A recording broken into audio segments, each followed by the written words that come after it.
it's not uncommon for a UPIC auditor to deny 100% of our clients' claims. Essentially, it's a shame, but we have to oftentimes educate the auditors. Yeah, I think efficiency is going to be key in doing more work with the same amount of people.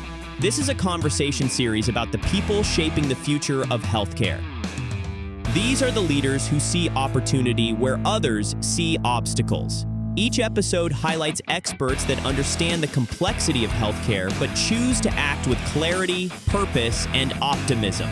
We call ourselves co-conspirators because we aren't sitting around waiting for change. We are driving it. Welcome to the Co-Conspirator Track.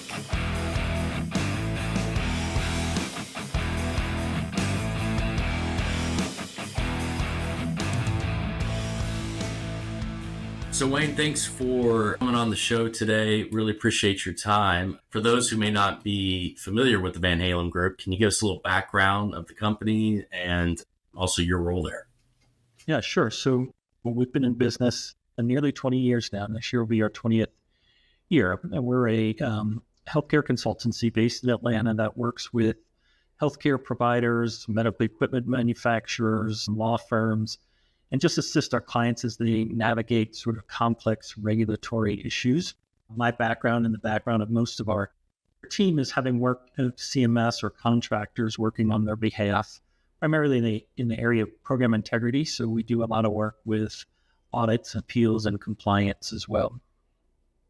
Really kind of one of the hot topics I've been hearing lately is the competitive bid cycle and the changes in that. And so can you walk us through that, your thoughts on it? How do you expect it to reshape pricing strategy and even access over the next, year? Yeah, well, I don't think there's going to be any impact in the next year, or it's going to take quite some time to implement the program. So right now we're looking at a proposed rule. What's a little bit different this go around than previous rounds from what we're hearing in stakeholder meetings and discussions is that this is not being driven primarily by CMS, but more so by the White House and perhaps DOGE, which is a little concerning only because obviously those two entities have very publicly expressed their desire to reduce fraud, waste, and abuse, which I think probably all of us can get on board with. But from the competitive bid program, despite the fact that it's always touted as a fraud, waste, and abuse tool, and that's not really what it does. It does reduce pricing, but generally for legitimate suppliers that are doing business and potentially causes access to care issues.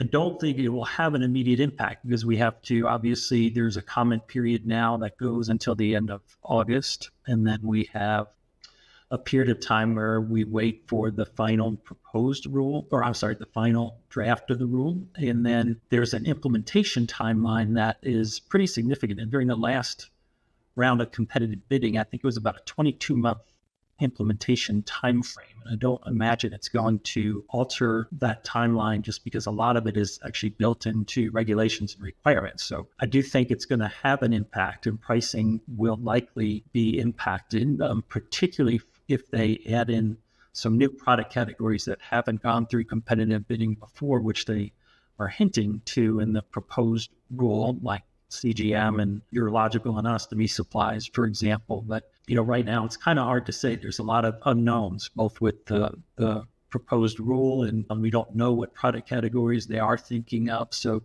I think it's going to be probably several years before we really know what the true impact is on pricing.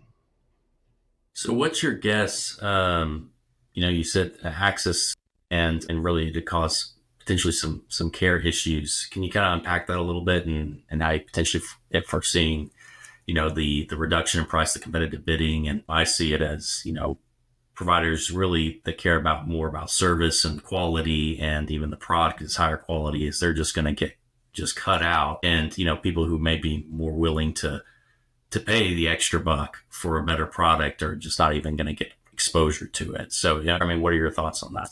Yeah, so you'll have a number of suppliers that aren't going to win contracts, and therefore they will be unable to service Medicare beneficiaries in those particular product categories if they don't have a contract. There's a couple of things that they're putting out in this proposed rule, and obviously we're working with stakeholders to comment on it, but, they want to reduce the number of contract suppliers. So previously they had written into the rule was that there had to be a minimum of 5 contract suppliers per product category or per competitive bid contract. In this proposed rule, they're saying a minimum of 2. So right there, they're reducing it significantly. And if we take CGM as an example, right now we're looking at some claim data, which we've been doing as part of our comment period. There's probably about 800 suppliers throughout the U.S. that provide CGM and related supplies to their Medicare patients.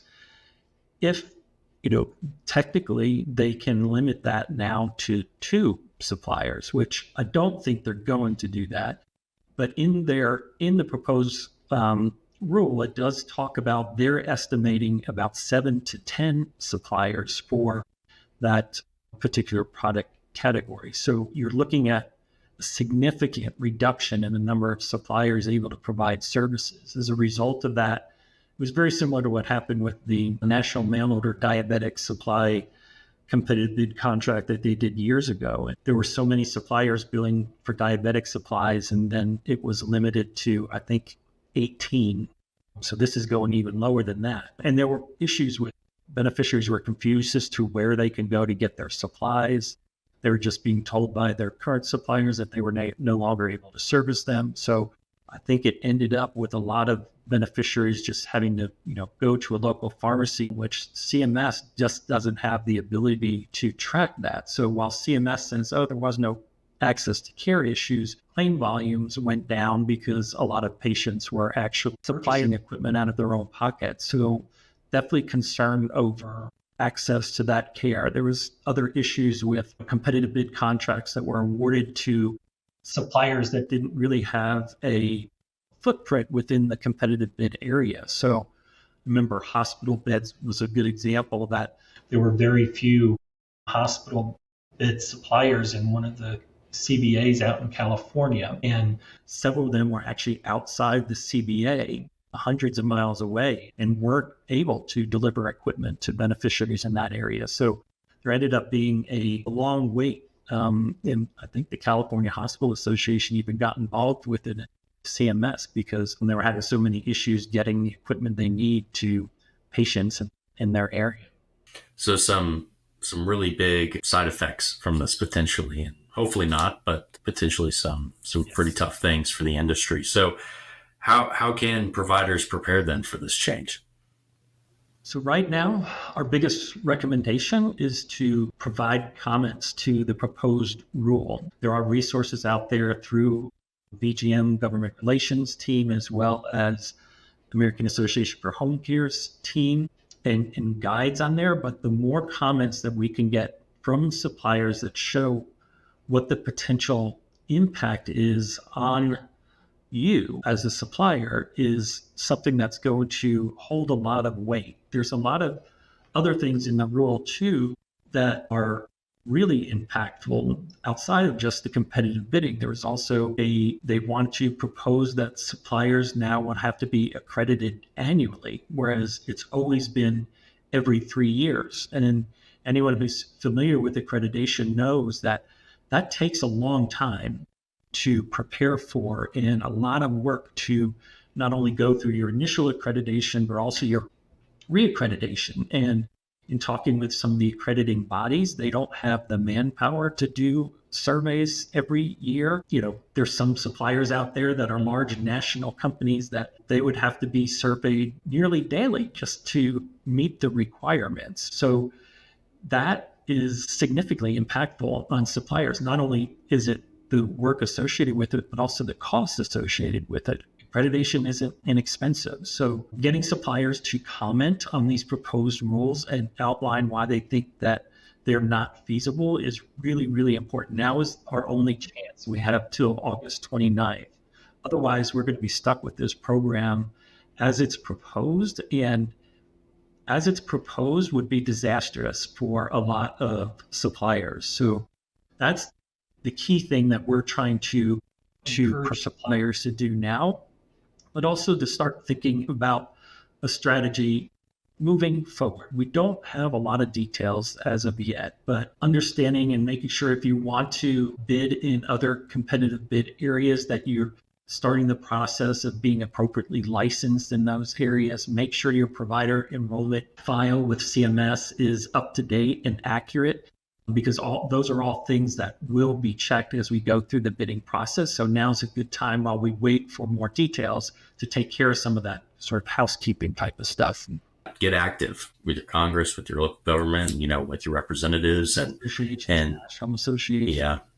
Yeah, really kick up some dirt, because those has really big side effects for the industry, for sure. Let's do a little shift here to technology. And so with this regulatory pressure building around Medicaid and Medicare, especially with the big, beautiful bill, where do you see technology stepping in to improve compliance and reduce the risk for providers?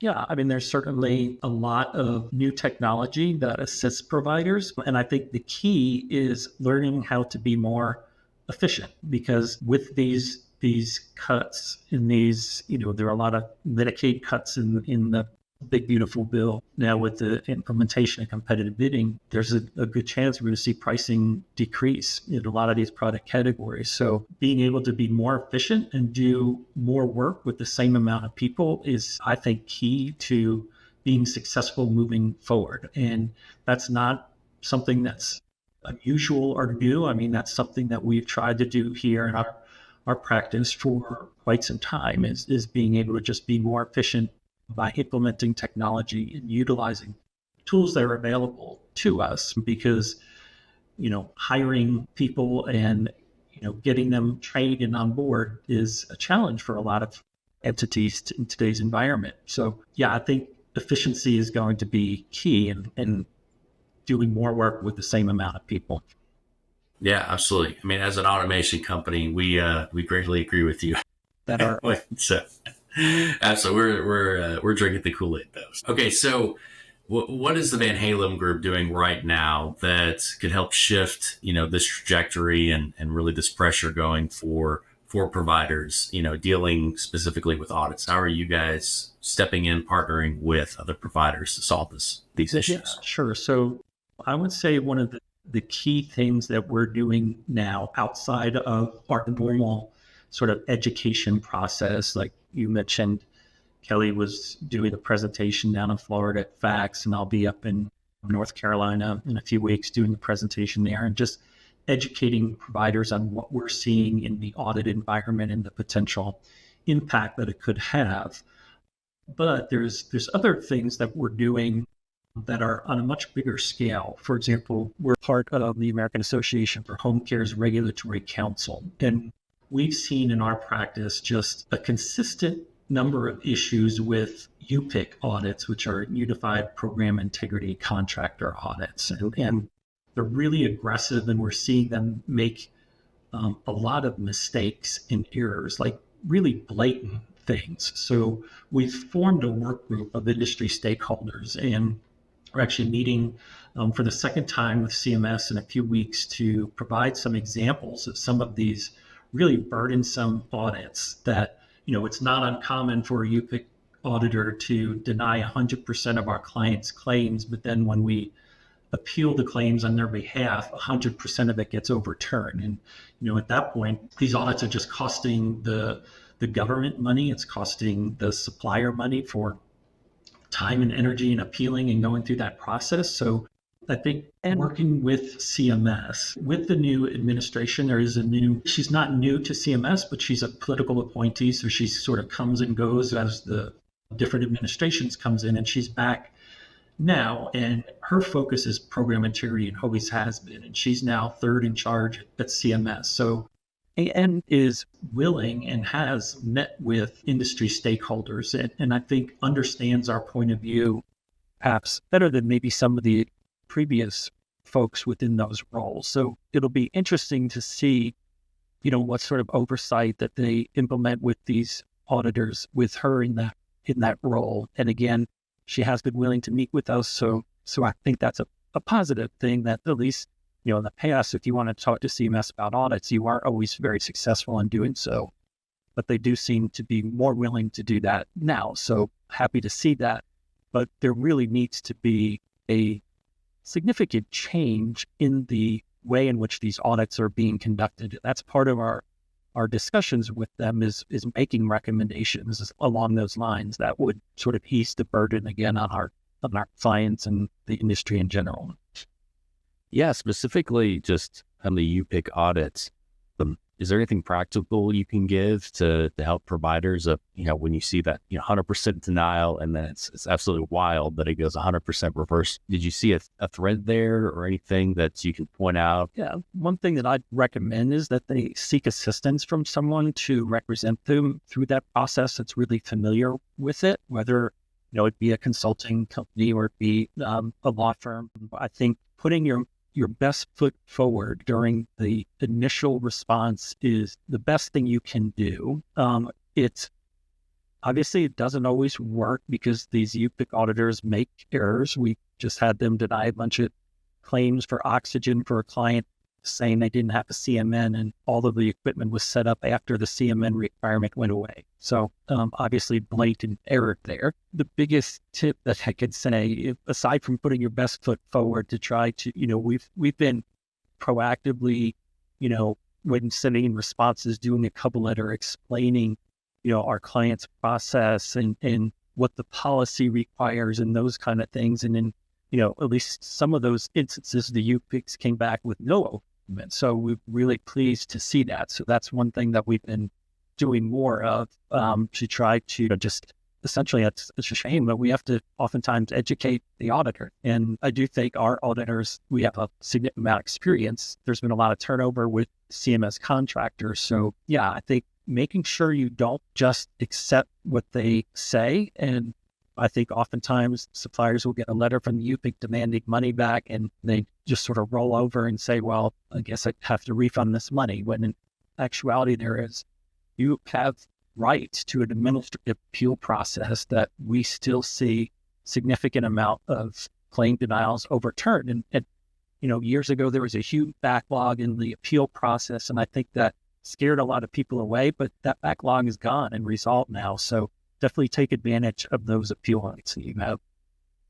What opportunities exist for automation to streamline documentation and audit response without compromising regulatory precision? Yeah, so there's obviously a lot of solutions out there, and we've looked at them, solutions that assist in the intake process, assist in determining, qualifying whether patients qualify for criteria based on, specific payer requirements. Those are all tools that, suppliers can implement that will assist them in being more efficient. Now, does it completely take away any need for oversight and for compliance and things on those lines? I'd say no, but there's still got to be human involvement in the process. But a lot of the sort of more difficult tasks or time-consuming tasks, there's opportunities out there to automate those and make things run smoother so the people that you do have can really focus on some of the more important things and making sure that the claims are filed responsibly and that, if the automation comes back, it says the patient qualifies, that there's someone that's at least overseeing those and monitoring those, whether it's on a, ongoing audit basis or something along those lines to make sure that the tools that they're implementing working properly, I think is really important as well. But they can also focus on important things like quality of care and things along like working with your patients to make sure that they're getting the care that they need and their needs are met. If you could just wave your wand, snap your fingers, give one directive to CMS that would just improve this overall audit experience and bring clarity to the compliance, what would it be? Is there one thing? And you can give me multiple if there's more than one there. I'm sure there is. There's certainly a lot, but I'll give you one that I think is fairly simple, and it's one that we've raised to CMS for years now, and we're getting ready to do it again with our next meeting with them. They talked about in this new proposed rule about accreditation, and their goal obviously is to reduce fraud, waste, and abuse. But the accrediting bodies are widely inconsistent as far as their oversight of like a compliance program, for example. There is a quality standard that says suppliers are responsible for having someone that oversees compliance activities.